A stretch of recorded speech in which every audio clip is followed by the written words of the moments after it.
in this video, I'm going to show you how to factor polynomials. So this corresponds with section 1.5 from the free online textbook from OpenStax, the college algebra textbook.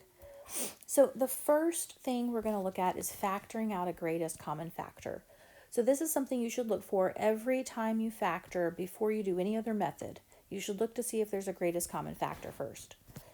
So if I'm looking in all three terms, I'm looking to see if there's something in common, and there is. I can see that all of these are even. I can also see that they all have an x. So I can divide them all by 2, and I can also divide them all by x.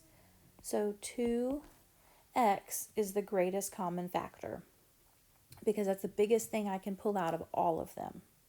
Okay, and that's all I have to do here because it just says find the greatest common factor. So that's it. You'll have some in your homework like that. Okay, the rest of these are going to have the directions factor completely. So the first thing I want to do is look through and see if I have a greatest common factor. I don't have the same thing in common with all 4 terms. So I can't factor something out of all the terms. So the next thing I want to look at is how many terms do I have? Notice that I have 4 terms, and if you didn't see that, let's look at it now. Remember, the plus and minus signs separate terms. So there are my 4 terms. Anytime you start out with 4 terms, you want to do factor by grouping. So that means you're going to group them with the first 2 together and the second 2 together. Then you're going to find the common factor for just each pair. So for the first pair, I can see that I can take out a 2, and they also have an x in common. So 2x is the common factor. What you do is you divide out what you say is the common factor, and then see what's left over, and you put that in parentheses. So I'm dividing out 2x, and if I do, I will see that I have 3x left from the first fraction. From the second fraction, I can see that I will just have 4 because the x's cancel out. All right, now I'm going to bring down the sign in the middle, and I'm going to look for what's in common with the next pair. They do not have a number in common. 3 and 4 are not divisible by the same thing other than 1, and they do not have a variable in common. So I'm just going to divide out a -1. And I'm dividing out a negative because of the negative sign in the middle. So divide them both by -1. And if I do that, all it does is change the sign. So -3x divided by -1 will be positive 3x. And -4 divided by -1 will be positive 4. Now, notice that, what's in parentheses is the same binomial. When you're doing factor by grouping, that should always happen. If that does not happen, then that means one of 2 things. Number 1, you made a mistake and you need to redo it. Or number 2, this is not factorable by factor by grouping. More than likely, you did something wrong because they're kind of usually set up to work like this in this class. So 3x plus 4 is now the common factor. So that's your first factor. And then these numbers in front make up your second factor. So 2x minus 1. So this is factored completely. So this is the opposite of multiplying it out, right? You're unmultiplying, you're factoring. If you multiplied this back out using the FOIL method or the distribution method, you would get the same thing that you originally were given for number 2. Okay, so these are equivalent. All right, so anytime you have 4 terms, you're going to do the factor by grouping method. That's the method right there. The next one we're going to look at, number 3. First, we want to look and see if there is a common factor among all the terms, and there's not. 48 is not divisible by 7 evenly, and there's not a variable in every term. So next, what we want to do is we want to look and see how many terms we have. Okay, so you can see here that we have 3 terms. So this is not a factor by grouping like number 2. This is going to be a different method. In this one, if you have 3 terms and the number in front of the x squared is not a 1, so this is not a 1, and you have 3 terms, you're going to do the AC method. And so this is how you work this problem. So you want to first multiply A and C, which is the first and the last together. So you want to find the product of A times C, so that's 7 times -7 is -49. And then you want to find the sum of B, which is the one in front of the X. It's the middle term. Okay, so 48. So what you want to do is you want to find two numbers that you can multiply together to get 49, -49, and also add together to get 48. So the first thing I always do is just start making a list of all the things that multiply together to get 49. So that's 1 and 49, and then 7 and 7. And that's it. That's the only way to get 49. So now I want to look and see which one could possibly add or subtract to get 48. Well, 7 and 7, if I add or subtract it, there's no way I'm getting 48. So that's not it. It has to be 1 and 49. Notice the difference between those is 48. So now I want to play with the signs. If I make the 1 negative, -1 times +49 gives me -49. And then -1 plus 49 is +48. So those are the numbers that will work. Whenever you're doing this method, only one set of numbers with a specific combination of signs will work. So here are my two numbers that I want to use. So what I do now is I bring down the first and the last terms, and then the middle term gets split up into the blue numbers over here. So let's see what will happen. 7x squared. Now instead of writing 48x, I'm going to write -1x plus 49x, because that's what's in blue, and then bring down the -7. Notice if you added these together, -x plus 49x is 48x. So I'm not changing the value of this polynomial. I'm just rewriting it in a way that's going to let me factor. Now once you get it written like this, notice you have 4 terms. So now you're going to do the factor by grouping technique that we saw in example 2. So whenever you have 3-term polynomial with a number in front, you're going to take your first step to set it up so that you can make it have 4 terms, and then you're going to do the factor by grouping method. So for this one, the first pair has an x in common, so I'm going to divide out an x. And so when I do, I'll get 7x minus x divided by x is 1, not 0, so make sure you write -1. Bring down the plus. 49 and 7 have 7 in common, so I'm going to be factoring out or dividing out as 7. And so that will give me 7x minus 1. Again, notice that what's in parentheses is the same. That should happen when you're doing factor by grouping, or you probably made a mistake. So 7x minus 1 is my first factor, and then the parts in front make up the second factor, x plus 7. So that's how you factor number 3. So again, you know to use this method if you start with 3-term polynomial that does not have a 1 in front of the x squared. That's when you use this AC method. Okay. Number 4. So first thing I want to do is look to see if I have a common factor, and I do. Notice that all of these are divisible by 2.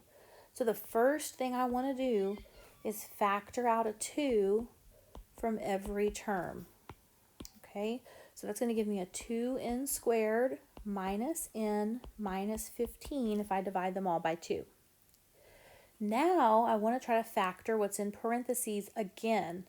So what I like to do to keep the confusion down is to make some kind of note to remind myself to bring the 2 down at the end, because right now in my work I'm going to ignore that 2 so that I don't get confused. So if I just look at what's in parentheses, I have 3 terms and I have a number in front of the n squared besides 1. That means I'm going to do like number 3, and I'm going to do the AC method. So I need my product to be a times c, which is 2 times negative 15, which is negative 30. And I need my sum to be b, which is the coefficient of n, so that's a negative 1.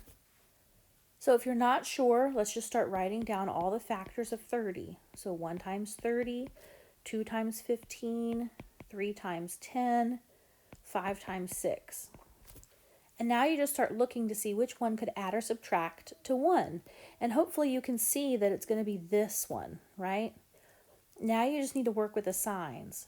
If I make the 5 negative, negative 5 plus 6 is a positive 1. So that's not what I want. If I make the 6 a negative, 5 times negative 6 is negative 30. But 5 plus a negative 6 is negative 1. So those are the signs that's going to make this work. So once I find those numbers, remember you bring down the first and the last, and the middle is split apart into the two numbers you find in the chart. So plus 5n minus 6n. All right, now you're going to do factor by grouping because you have 4 terms. So the common factor of the first 2 is n. So I'm dividing out an n. So you have 2n plus 5. Bring down the negative. Now it looks like a 3 will be in common with the next pair. So divide out a negative 3. And I said a negative 3 because we brought down that negative. So that'll be 2n plus 5. Notice that what's in parentheses is the same. That means I'm probably on the right track. So 2n plus 5 is the first factor, and then n minus 3 is the second factor. That's factored. Oh, and what did I forget? See, I even notated this in red highlighter. I need to make sure I include this 2 in the front, right? I have to bring this 2 down. So a 2 will be out front of those 2. Don't forget that. It's so easy to forget that part. So make sure you do like I did and you highlight it. If I would not have highlighted it, I would have completely left it off. All right, number 5. All right, so this one has 1, 2, 3 terms. And this one, the number in front of the m squared is a 1. Okay, this is the easiest one to do if you're going to look at trinomials. So what you want to do if you have a 1 in front is you just automatically go ahead and write your 2 sets of parentheses down. And the variable you're going to break in half. So the m squared will become an m and an m. And then you just want to figure out what multiplies to get that last constant and what adds to get the b. So the product has to be 100 and the sum has to be negative 20. So 1 and 100, 2 and 50, 4 and 25, 5 and 20, 6, 7, 8, 9, 10 and 10. Okay, so now you're looking for something that adds or subtracts to get 20. 10 plus 10 is 20, but I need a negative 20, so that means I need to do negative 10 and negative 10. So negative 10 times negative 10 is positive 100, but if I add them, I will get negative 20. All right, so negative 10 and negative 10, and that is my answer. So if I only have a 1 in front of the m squared, you use the numbers that you find in your chart directly in the factors. If there's a number in front of the m squared, then you have to create the 4-term polynomial so that you can do factor by grouping. So this one is much shorter. You get right to your answer. Another way to write this, you could write this as m minus 10 squared. So either one would be fine, but you should know that those are equivalent. All right, number 6. So we've looked at 4-term polynomials and 3-term polynomials. Now we're going to look at 2-term polynomials. So if you look, you'll see that we only have the 1 minus sign and we have 2 terms. If you have a subtraction, so a difference, and you see that both the first and the last terms are perfect squares, meaning you could take the square root, then this is called a difference of squares.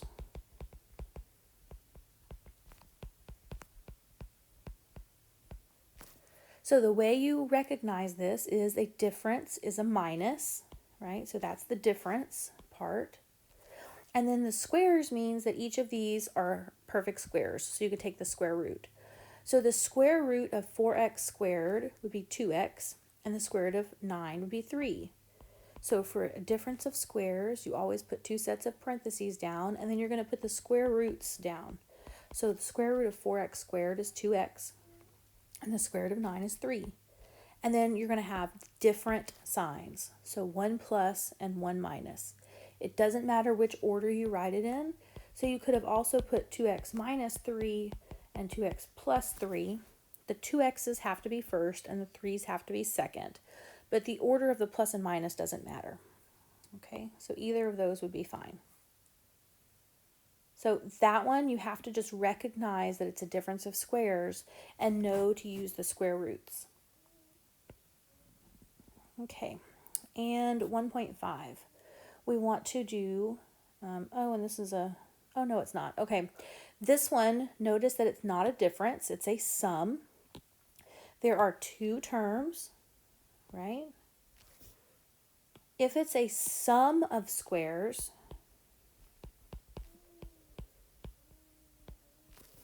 okay, so this is a sum of squares. This is not factorable.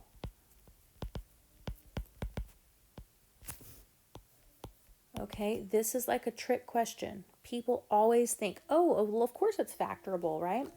They're going to say, oh, I could do y plus 6 and y plus 6. If you do that, you'll get y squared. So I'm checking the work. I'm seeing if it works. 6y, and 36. All right, so that'll give me y squared plus 12y plus 36. Notice I have this 12y that I don't have here. Well, that clearly does not work.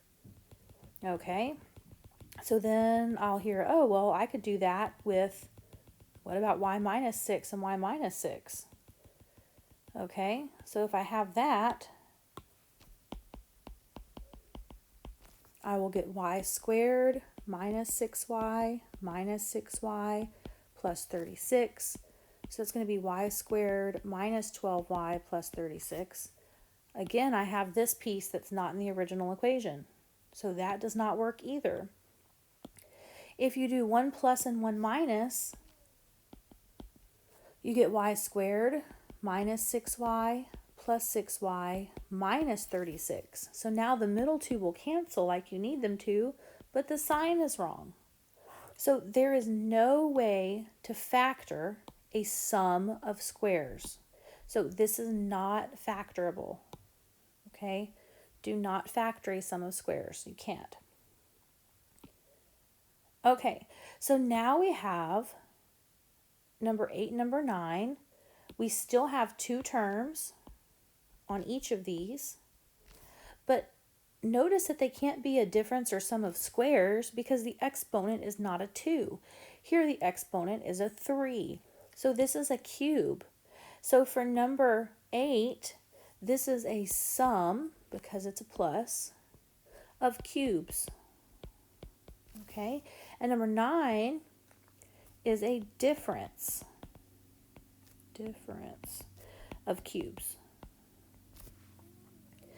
Now what that means is we're going to have a completely different formula than the squares.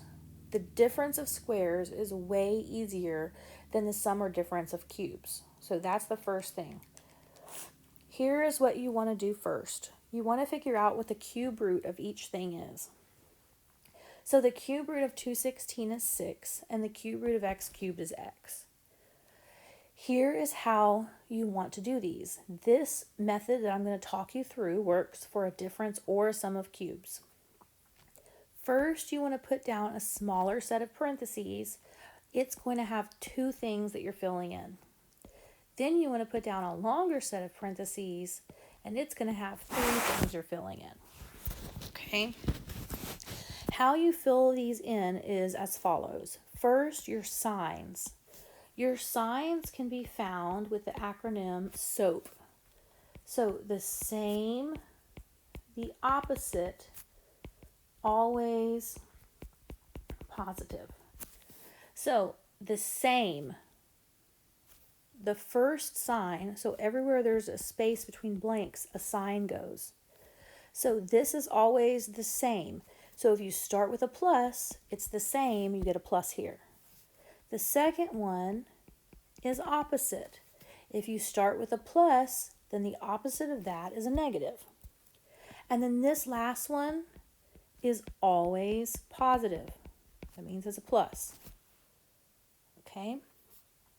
If I use that same reasoning down below, so I start with 2 blanks to fill in and 3 blanks to fill in. I'm going to look, I see a minus.